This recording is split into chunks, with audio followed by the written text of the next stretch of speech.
तर मी होती मम्मीकडं आणि मी बनवणार होती आज स्वयंपाक, कारण की खूप दिवस झाले मी स्वयंपाकच बनवलेला नव्हता.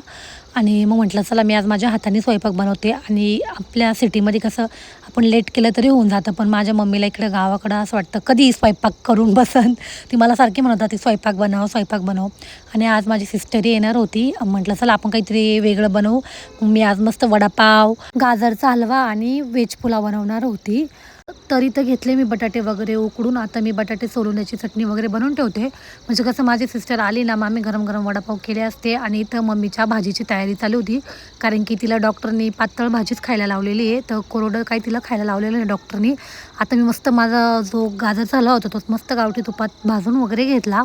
आणि आता मस्त दूध टाकून मी माझ्या हाताने गाजरचा हलवा बनवणार आहे. आणि हो, गाजरचा हलवा मलाही खूप आवडतो आणि मी छान बनवते असं तरी मला वाटतं.